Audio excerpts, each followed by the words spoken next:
आप वाज़े तौर पर डील का तासुर दे रहे हैं। आपने कल बात की थी, आज आपने फिर ट्वीट भी किया और बाकी बातों के बारे में भी बात की, और आप ही का नाम लेकर आज बैरिस्टर गौहर खान साहब से सवाल हुआ तो उन्होंने कहा तो दीवार पे लिखा हुआ नजर आ रहा है, और किस केस में गिरफ्तार करते।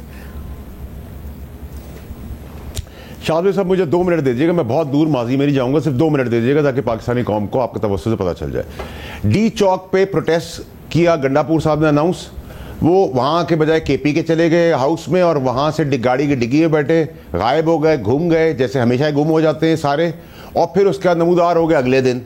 उसके बाद जिस गवर्नमेंट को पीटीआई कहती थी कि नून लीग की गवर्नमेंट फॉर्म 47 की गवर्नमेंट है, उसको उन्होंने लीगली इंडोर्स किया, शिक बाय शिक उनके साथ चले, हमने वाला हम प्याला उनके साथ रहे, उनसे पर्क्स लेते रहे, गाड़ी, प्रॉपर्टी, ट्रैवलिंग, तनख्वाहें, अपने काम कराती रही। उसके बाद फिर एक 18 तारीख को प्रोटेस्ट अनाउंस करती है तहरीक इंसाफ मुल्कगीर, जिसमें वो खुद भी नहीं निकलते और मक्खी का बच्चा भी बाहर नहीं आता। फिर उसके बाद ये कहते हैं कि हम बानी साहब से मिलने जाएंगे, 15 दिन से कह रहे थे, हमें नहीं मिल रहे थे, पीटीआई कह रही थी। फिर जाते हैं, कोशिश करते हैं कि निकल जाएं, उसमें से 3 का बहाना करके 5 अंदर जाते हैं। उधर से कहते हैं कि अब हम मौलवी साहब के पास जा रहे हैं, मौलाना फजल रहमान के पास, लेकिन केपी के हाउस में जाके प्रेस कॉन्फ्रेंस करते हैं। फिर रातों रात उससे बाइकआउट कर देते हैं, भाग जाते हैं, भगौड़ापन दिखाते हैं, जबकि ऑपोजिशन थी उसके खिलाफ वोट देती, तरमीम के खिलाफ वोट देते, वो भी नहीं दिया। और उसके बाद जब भाग गए उस चीज से तो क्लीन चिट दे दी, तरमीम को वोट नहीं दिया, शिकों को वोट दिया। ये भी अजीब मजाक है। उसके बाद उन्होंने कहा कि जी बंदे खा गए, हाथ तोड़ दिए, गोली मार दी, तेजाब फेंक दिया, सब कुछ कर दिया। करने के बाद वोट भी नहीं लिए उनसे, वहां भी बैकफायर हो गई उनकी कहानी झूठी जो थी। फिर उमर रईफ साहब ने तकरीर की, उनकी बॉडी लैंग्वेज उनका साथ नहीं दे रही थी क्योंकि सब कॉम्प्रोमाइज थे। उसके बाद फिर उसके तसलसल में आपने देखा कि ये रिहाई हुई, रिहाई के ऊपर कोई हिडन ब्लाइंड FIR नहीं थी और VIP तरीके से गाड़ियां भी अंदर गईं। उसको फेडरल सिक्योरिटी के अंदर सिक्योरिटी की गाड़ी ने साथ छोड़ा उनके साथ। वो इतनी थकी हुई थी, परेशान थी, 9 महीने के बाद आई थी, वो बनी गाला नहीं ठहरी, उनके बच्चे वहाँ नहीं आए और वो अचानक से लाहौर का कह के पेशावर पहुँच गई क्योंकि वहाँ एक सारी क़यादत बैठी हुई है। तो इस डील के अंदर या इस व्हीलिंग के अंदर या इस तासुर के अंदर आप मुझे बताएं कैसे इनको पता था कि 4 दिन, 5 दिन, 1 हफ्ता पहले से ही बनी गाला के अंदर पेंट और रोगन होना शुरू हो गया जो 12 साल से नहीं हुआ था। कौम मेरी सारी बातें इग्नोर कर दे। और इसी दौरान फिर पेंट रोगन के बाद एक लेटर आता है 62 सेनेटर्स का अमेरिका से। वो एक्चुअली लॉबीज के थ्रू मिलियंस और करोड़ों रुपए देकर उनसे एक लेटर आता है जो इमरान खान साहब को बताया जाता है आपके हक में है। लेकिन वो क्यों लेटर इस टाइम पे आता है? ताकि इमरान खान और एस्टैब्लिशमेंट में फासले और बढ़ जाएं। और उसके बाद सेंटकॉम जो अमेरिका की एस्टैब्लिशमेंट कहा जाता है, वो एक तवील तसलसल से तारीफें करती है चीफ ऑफ आर्मी साहब जनरल आसिम मुनीर साहब का। तो फिर दो अलग अलग चीजें आ गई। और उसके बाद मुझे अफसोस तकलीफ ये है कि इस आदमी को सब ने, इन्होंने सेक्रीफाइस भी की, खान साहब ने तकलीफें भी उठाई, एक जद्दोजहद भी की, गलतियां भी की, मिस्टेक्स भी उनसे कराई। उसके बाद उस आदमी को बेचकर, उस आदमी को एक सियासी जहन्नुम की आग में फेंक कर, जिस डील के अंदर, जिस तासुर के अंदर उनके लिए कुछ नहीं है, सब निकल गए। क्योंकि बच्चों के हाथों लोग मजबूर होते हैं, जो कपड़ों से ज्यादा करीब है इमरान खान साहब के, वो भी बच्चों के आगे मजबूर हो जाते हैं। गोगी फ्रेंडशिप जो है ना, पूरी दुनिया में माल और मर्यादा की जो दोस्तियां हैं वो नजर आती हैं।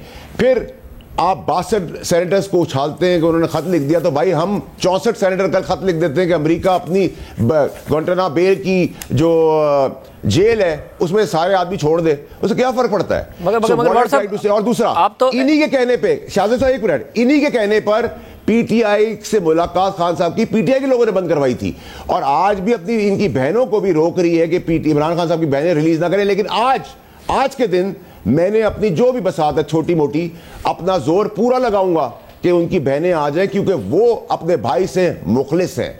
फिर फॉरवर्ड ब्लॉक की बात आ गई, फिर आपने देखा इन्होंने आपस में इल्जामात एक दूसरे के ऊपर डाले, इन फाइट की, तो कॉम्प्रोमाइज तो सारे ही हैं और इक़्तिदार का खेल है सारा। आप ऐसा लग रहा है ये इम्प्लाई कर रहे हैं कि बुशरा बीबी डील करके बाहर आई है ना। द प्रॉब्लम इज कि असल में बात यह है कि एस्टैब्लिशमेंट से उनकी मजीद गिरफ्तारी मैनेज नहीं हो सकी। 31 जनवरी से वो गिरफ्तार हैं, तोशाखाना केस में सजा हुई, मुअत्तिल हुई, इद्दत केस में सजा हुई, सजा खत्म हुई, 9 मई के मुकदमात उन पर लगाए गए, खत्म हुए, 190 मिलियन पाउंड केस में जमानत हो गई, ट्रायल अभी मुकम्मल नहीं हुआ, तोशाखाना 2 केस में फिर गिरफ्तार किया, फिर जमानत हो गई। अब 9 माह से वो अंदर हैं, अदलिया उन्हें जमानत देती है तो मेरिट पर जमानत हुई ना। आप डील का तासुर देकर ये साबित करने की कोशिश कर रहे हैं जैसे बुशरा बीबी ने अकेला छोड़ दिया इमरान खान साहब को। देखिए जी, मैं तो तासुर किसी किस्म का नहीं दे रहा। कौम बेवकूफ़ नहीं है, ना कौम पागल है। आप और मुझसे ज़्यादा वो स्मार्ट कौम। मुझे एक बात का जवाब शादी साहब, आप बहुत इंटेलिजेंट आदमी, मुझे बताएं, एक आदमी की जमानत कल हुई, मान लिया उनको कल से पता था, बकौल गौहर साहब के दीवार पे लिखा था, ये एक हफ्ते से कैसे तैयारियां होनी थी? 10 दिन से बनी गाला के अंदर पेंट रोगन कैसे हो रहा था जो 12 साल से नहीं हुआ? यहां तक कि बार बैरियर्स भी पेंट हो गए, पौधे भी लग गए। ये जरा चेक तो करवा लें आप अपने। मैं झूठ बोल सकता हूं, आपका कैमरा तो नहीं झूठ बोलेगा। अपने रिपोर्टर से पता करवा लें आप। सब जो मुख्तलिफ रिपोर्टर्स हैं वो इस हवाले से जरूर ये बात बता रहे हैं, मगर इसका मतलब है आप तो अदलिया पर सवाल उठा रहे हैं। अगर ये डील के तहत हुआ है तो आप कह रहे एस्टैब्लिशमेंट बुशरा बीबी और अदलिया की डील हुई थी, इस बुनियाद पर जजेस ने उनको जमानत दी है। देखिए शाहजेब साहब, मैं सिर्फ आपको इतना, अदलिया तो अब आज़ाद है। आप तो, हम लोग तो तासुर ये भी दे रहे थे कि 26 तरमीम के बाद अदलिया जो है वो बिल्कुल रिवर्स हो जाएगी। तो ये तो क्लैरिटी हो गई ना कि अदालतें अब खुली है, जैसे थी वैसी हैं, अपने फैसले कर रही है। एक तो ये तासुर खत्म किया साहब, या तो आजाद है या तो आजाद है या फिर बुशरा बीबी और एस्टैब्लिशमेंट की डील का हिस्सा है। दोनों में से एक बात हो सकती है, दोनों बातें नहीं हो सकती। नहीं शाहजेब साहब, आपका जो शो है ना, आप खुद भी कन्विंस्ड हैं कि तसलसल से जो मैंने आपको तफसील बताई है उसके अंदर मुझे आप इन तफसील के अंदर ऑब्जेक्ट करें कि ऐसा नहीं था, ऐसा हुआ, ऐसा नहीं ऐसा हुआ, ऐसा नहीं ऐसा हुआ। आप खुद भी कन्विंस्ड हैं, बिकॉज़ नहीं बॉर्डर साहब उसी पे, बॉर्डर साहब मैं मदद के साथ मैं फायरी सवाल करते हैं। बॉर्डर साहब मैं मदद के साथ नहीं कन्विंस्ड, और मैं उसी पे सवाल कर रहा हूं कि अगर चले इस्लामाबाद, आप कह रहे हैं कि बनी गाला पे रंगो रोगन हो रहा था, तो वो पेशावर क्यों चली गई? पेशावर इसीलिए गई कि वहां पे वो ज्यादा महफूज महसूस करती है, उन्हें दोबारा गिरफ्तारी का वहां पर नहीं है। अगर उनकी डील होती तो वो बैठ जाती बनी गाला। नहीं, क्योंकि उनको ये लगता है कि आईबी ने बनी गाला को बक किया हुआ है, और जिस किस्म की बातचीत हो रही है और जो सियासी खेल रचाया गया है उसमें गढ़ पेशावर नहीं होना है। मतलब इसके लिए रॉकेट साइंस की जरूरत नहीं। 9 महीने से डील है तो फिर बगिंग होने से उन्हें क्या डर है? भी आराम नहीं करेगा। पर डील हो गई तो बग होने से क्या डर है उन्हें? नहीं देखो, बच्चों से बातें करनी है, बहुत सारी और दोस्तों की बातें कर ली है, अपनी दुबई के दोस्तों की बात कर ली है, तो कैसे बात हो सकती है शाहजेब साहब? इतना तो नाइव आप भी नहीं है, ना मैं हूं। लेकिन अगर आपने मुझसे सवाल किया तो मेरा पूरा जवाब की कॉन्टेशन के अंदर चले जाए तो आप क्लियर हो जाएंगे कि अभी आने वाले दिनों में आपको ये सब कुछ अनफोल्ड होता हुआ नजर आएगा। सालों में नहीं, हफ्तों और महीनों के अंदर। और मुझे आप बताएं, इमरान खान साहब के लिए 15 दिन तक तो कोई एफर्ट नहीं हुआ कि वो उनको जेल में जाके मिलने, बकौल पीटीआई के। वो ऐसा क्या हुआ कि फॉर्म 47 जिसको कहते हैं उसको लीगल गवर्नमेंट मान के उनके कहने पर उनके परमिशन लेकर पहुंच भी गए? ये सवाल आपके नहीं उठता। और इस पूरी ट्रांजैक्शन के अंदर इमरान खान साहब को क्या मिला? इमरान खान साहब के लिए मजीद सियासी जहन्नुम में उसको धकेल दिया है। वहां फैज हमीद साहब शवाहिद दे रहे हैं, वो उनके करदा ना करदा गुनाह उनके ऊपर थोप रहे हैं। यहाँ पूरी पार्टी थोप रही है, जो कपड़ों से ज्यादा करीब है वो भी थोप रहे हैं। भाई बच्चों के आगे शाहजेब साहब लोग मजबूर हो जाते हैं। आप अपने पेरेंट्स से पूछेगा कि आप देर से भी आते हैं ना तो वो डर जाते होंगे, परेशान हो जाते होंगे, मजबूर होते हैं हर माँ बाप। और फिर जब माल का हो, बच्चों का प्रेशर हो, तो बहुत कुछ हो जाता है। लेकिन इसके कतई नजर मैं तो आपसे कह रहा हूं, तसलसल से जो सारी चीजें हुई उसमें इमरान खान साहब को क्या मिला? इसके अंदर इमरान साहब को कौन सा रिलीफ मिलेगा? इमरान साहब के लिए तो मुश्किलें बढ़ना शुरू हो गई है। और मैं तो ये चाहता हूं कि उस आदमी ने जो करदा गुनाह है वो तो चलो ठीक है, लेकिन ना करदा गुनाह की सजा तो उसको ना दे। मैं तो उनको उस वक्त भी रोकता रहा, और जब उन्होंने मुझे बुलाया भी निकालने के बाद अंधेरी रात के अंदर तो मैंने इनकार किया। और फवाद चौधरी साहब जब आए मैंने उसको भी कौम के आगे रखा। तो मैं तो सच बोलने से पीछे नहीं हटूंगा, मैं तो कौम को बताऊंगा, और कौम मान गई है। ये जरा बताएगा, ये लोग बिकाऊ है, और ये तो वो पीटीआई थी नहीं। व्हाट्सएप ये बात नहीं समझ में आई कि निकालने के बाद भी मैं गया, रात के अंधेरे में मैंने समझाया, फवाद चौधरी भी इस बात की गवाही, जो भी आपने बात की, क्या है? नहीं शाहजेब साहब, नहीं सुनिए सर, मैंने ये कहा जब मुझे निकाल दिया गया उसके 6-8 महीने के बाद लाहौर में उन्होंने मुझे बुलाया, रात के अंधेरे में बुलाया। मैंने कहा मैं रात के अंधेरे पे नहीं आऊँगा, ना मैं पार्टी ज्वाइन करूँगा, मैं दिन के उजाले में आऊँगा। फवाद चौधरी साहब बहुत करीब थे इमरान खान साहब के, उन्होंने मुझे घर पे आके बोला कि यार कोई मसला नहीं है, रात के अंधेरे मिल रहे। मैंने कहा नहीं, क्योंकि मेरे बॉस रह चुके हैं, मेरे लीडर रह चुके हैं, जो उन्होंने मुझे सिखाया था मुझे याद है, उनको याद नहीं है। उन्होंने कहा है मैं ज़रूर आऊँगा, लेकिन दिन के उजाले में आऊँगा, छुप छुपा के नहीं आऊँगा। मेरी तो बड़ी क्लैरिटी है सर इसके अंदर, और मेरी तो आज भी क्लैरिटी है, मैं इसी चीज़ों से रोक रहा था।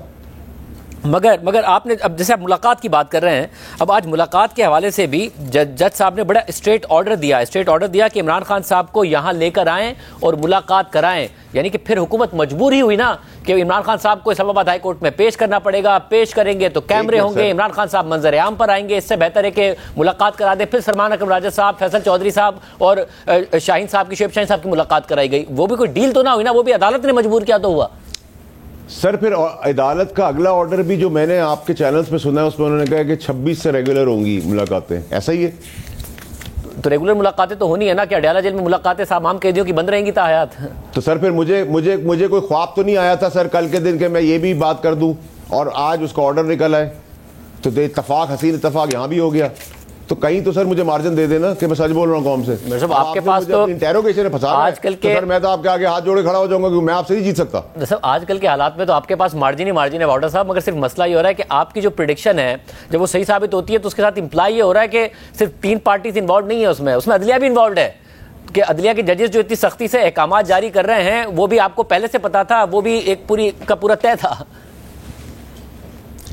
शाहजेब साहब देखिए मेरे ख्याल से बिटवीन द लाइंस आपने बहुत सारी बातों का जवाब भी दे दिया, लेकिन क्योंकि मैंने अब सीख लिया है कि मैं अदालत की और उनके जजेस की इज्जत करता हूँ, ना उससे आगे करता हूँ कुछ, ना उससे पीछे कुछ करता हूँ, ना उसके दाएं करता हूँ, ना उसके बाएं करता हूँ, बस इज्जत करता हूँ।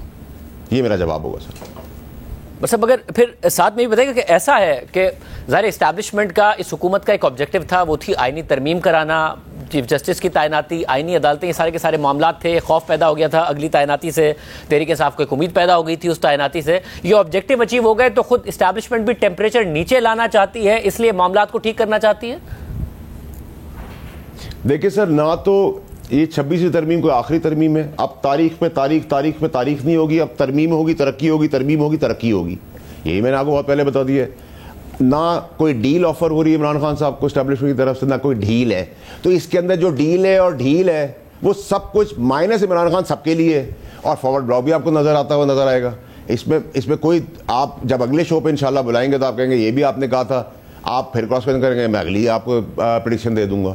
तो इंशाल्लाह ये काम चलता रहेगा। लेकिन तकलीफ दे अमल ये है कि एक आदमी के करदा गुनाह तो इमरान खान साहब की चले अपनी जगह पर है, लेकिन जो ना करदा गुनाह सब डालकर उस आदमी की पॉपुलैरिटी के ऊपर पैसे भी कमा रहे हैं, सियासत भी कर रहे हैं, सेनेटर भी हैं, एमएनएस भी हैं, चीफ मिनिस्टर भी हैं और सारे मज़े भी कर रहे हैं, बच्चे भी पैसा बना रहे हैं, आज़ादियाँ भी कर रहे हैं। ये जुल्म है, ये तकलीफ दे अमल है। हमने तो 15 साल उस आदमी के साथ गुजारे हैं, हमें जो शिकायत है हम आज भी उस पर खड़े हैं, वो भूल गए। इसी चीज़ से उनको रोक रहे थे कि वो इस दलदल में ना जाएं। लेकिन अब मैं इसको दलदल नहीं कहता, अब इसको मैं सियासी जहन्नुम की आग कहता हूँ जिधर इनको छोड़ के गए। और मेरा ख्याल से जो मेरी ड्यूटी बनती है कि मैं पूरी कोशिश करूं कि उनकी बहनें बाहर आएं, वो मुखलिस है, कम से कम वो अपना रोल प्ले कर ले जाके, वही जाके बता दें। अगर क्योंकि जिनकी रसाई होनी चाहिए पीटीआई की तरफ से अच्छे लोगों की, उनकी रसाई तो इन सारे बिकाऊ माल और कॉम्प्रोमाइज लोगों ने रोकी हुई है। और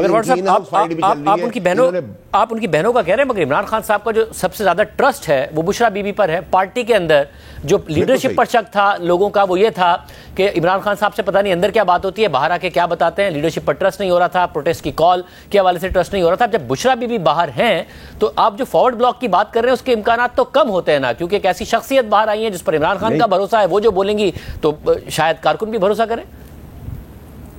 बहुत अच्छी बात, बिल्कुल यू आर स्पॉट ऑन।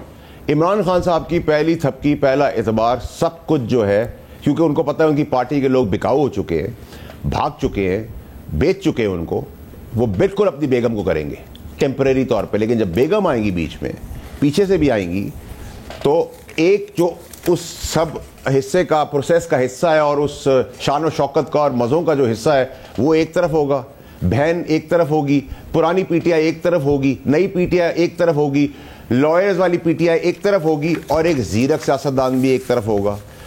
और जो इसमें इंक्वायरी करके इल्ज़ाम लगा के जिनको निकाला जा रहा है, अपने स्कोर सेटल किए जा रहे हैं ताकि खान साहब के करीब हो जाए।